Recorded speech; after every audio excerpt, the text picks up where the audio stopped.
Good morning all, this is Paul from Australia. I'm 60 years old.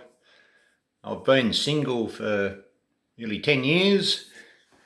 I've met numerous ladies off and on, haven't been really that interested in them, haven't found what I've been looking for. So I decided to go on a dating site, which ended up being Pine Love in the Philippines. Some of my friends are married to Filipino ladies, and I thought about it and they said, well, they're good women, try their Paul. So I joined the dating site, was overwhelmed with response.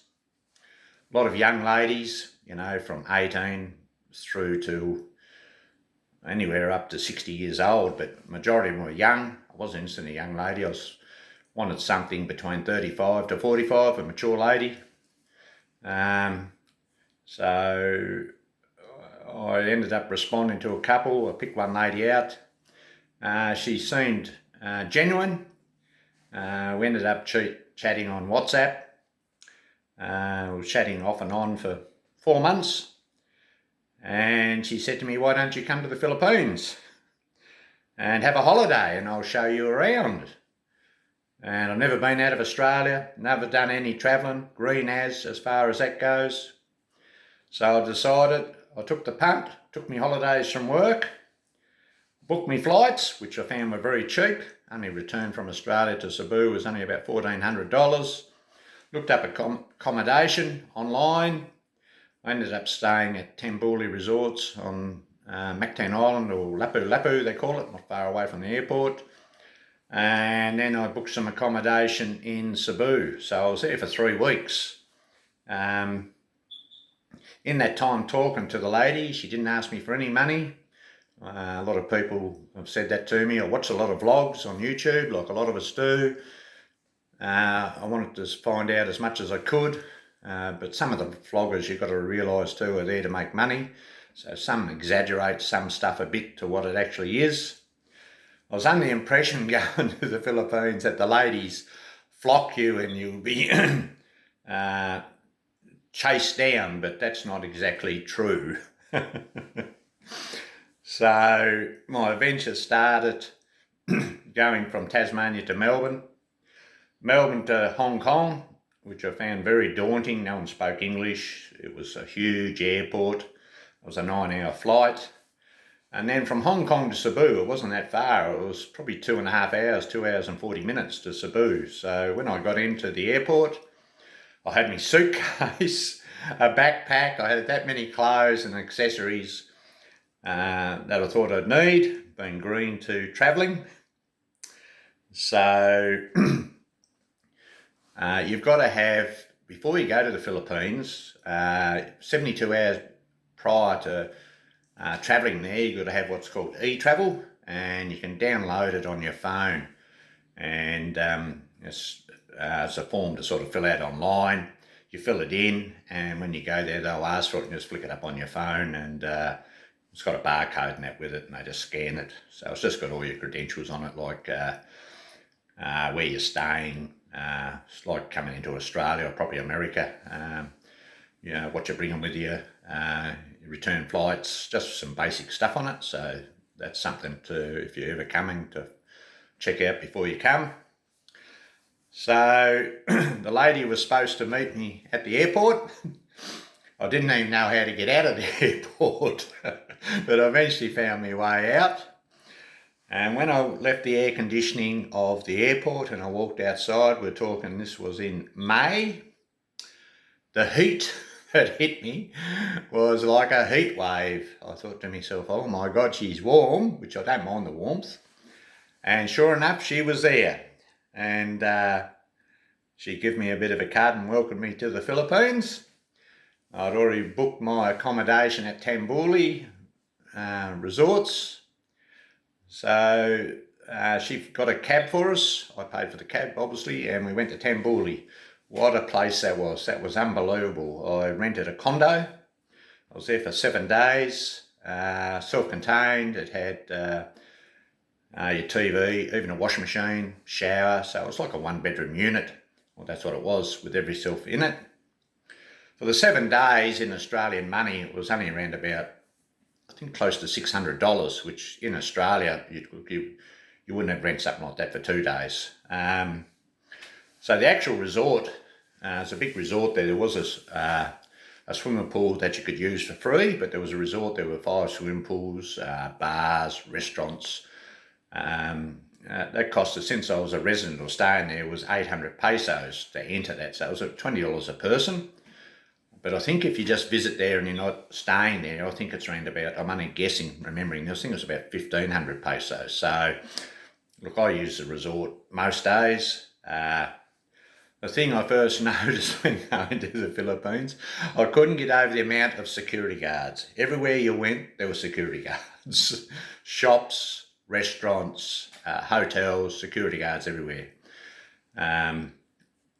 That was a big eye-opener compared to Australia. I don't know if it's like that all over the other parts of the world, but people probably would have noticed that burn in the Philippines on my first trip.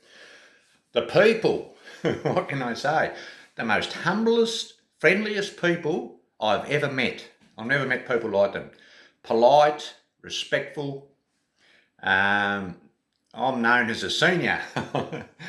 Over there in the Philippines, which is different to Australia and probably America and other places of the world, if you're a senior, you're respected as really high. So if you go to the supermarket, they've only got senior aisles to let you do your shopping.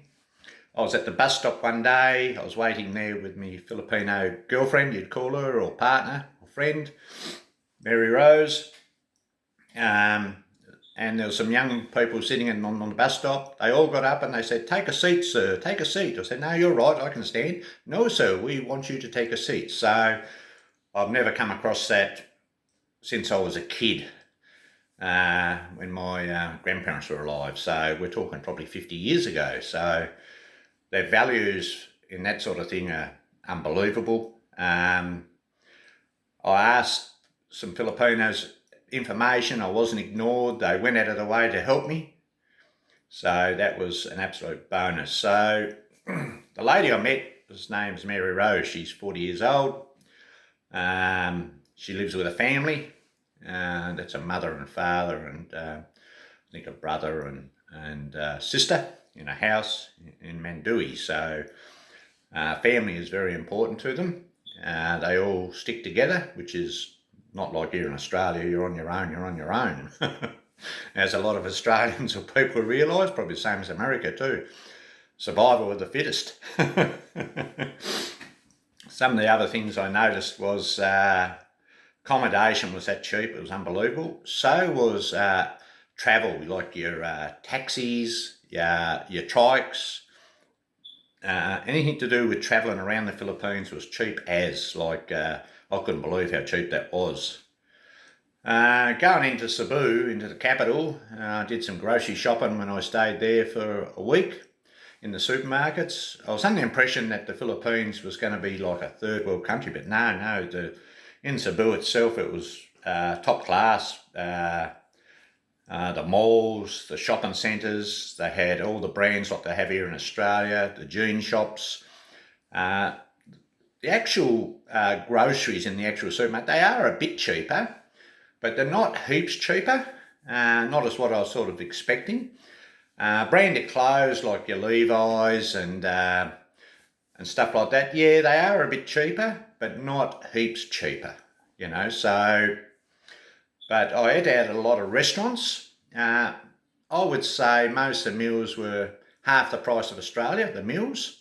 Drinks were really, really cheap. If you drink alcohol, it was 120 pesos. That's probably $3 or $2.50 for a stubby. We're over here, if you bought one here, it'd probably be $6 or $7 over the bar. So alcohol and drinking and that. Some of the smaller establishments out of the city were cheap. The further you went out, the meals got cheaper. And the markets, the big markets over there, the food, vegetables, was cheap as anything, was incredible, like the markets. My experience with a Filipina, what did I find out? Well, it was very different. They're very pleasant, very nice, very humble. Very shy first off, I noticed, till I got to know her. When I got to know her, they like a bit of banter, they like a bit of laughing. Um, they like to look after their men. I can understand now what they mean. You're the priority. They like to do all the cooking. They won't let you. I'm used to washing up myself and putting my cup away and cooking for myself. They like to do all that. Uh, and as far as decision making, they say, you're the boss, I go where you go. So I found that very, very different to the Western women or Australian women. So there's a lot of difference there. Their care factor for you is a lot higher in that way. So that was the experience there. So the 3 weeks I was there was an eye-opener. They're very quick to want a relationship with you. I did not say anything, I just dodged along with the flow. I'm pretty easygoing, and in the end she said to me after a couple of weeks, what is our status? I said, what would you like our status to be? She said, I'd like you to be my boyfriend and you be my girlfriend. I said, oh, okay. So straight away, they love Facebook. Straight away, she changes her status on Facebook to relationship. And then she said, you change yours. So I changed mine.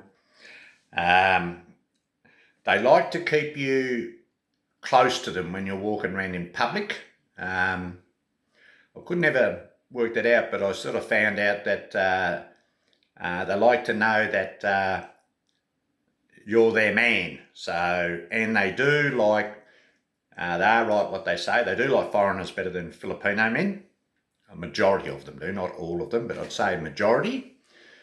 And I said to her about the age difference, and she said, oh, 40 years old to 60 years old is a good age, Paul, you know.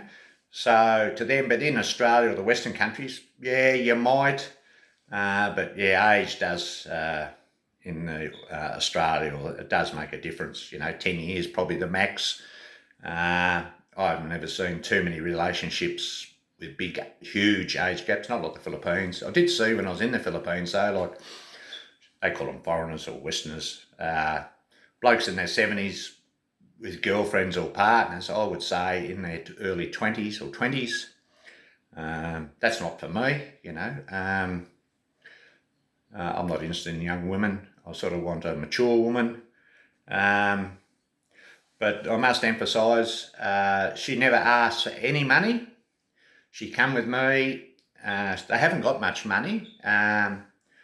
And I shouted her what you call the meals, the accommodation. Well, you know, that didn't cost any extra because you could have 2 people, 1 people, or whatever you booked the room for. So that was no issues. That was fine. And anything I wanted to do, I'd ask her something about where I wanted to go or this or that, because I didn't know anything, you know. So I advise anyone, if you ever come to the Philippines, or probably the same as any other countries, if coming on your own and you don't know anything, try and meet up with a guide or someone, you know. It's very daunting. You don't know the area, you don't know where anything is, you don't know the cost of things. Having Mary Rose with me was, she knew if everything was cheap or dear, she'd say, no, that's too dear, we'll not do that. If I wanted to go somewhere, she'd know what buses to catch or transport. They know the area. And it's just a bonus, you know. It just makes life so easy, you know. As far as cleanliness, Filipinos are that clean, it's unbelievable, you know, in themselves. But in that actual condo or houses, they are spotless, you know. They can't do enough for you, you know. It's just unbelievable. So my experience there was I was just blown out of the water. You know, it was just magical to go there, and the accommodation and the trip. It was cheap as cheap, you know. I advise anyone that was interested in going somewhere for the price,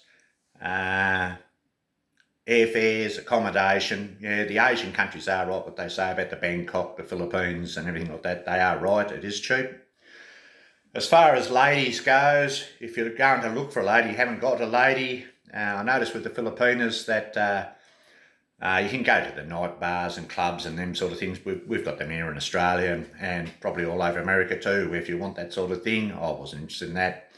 But just sitting in the malls or that they will come up to you, and I have my Australian hat on, and they say, "Oh, you are from Australia.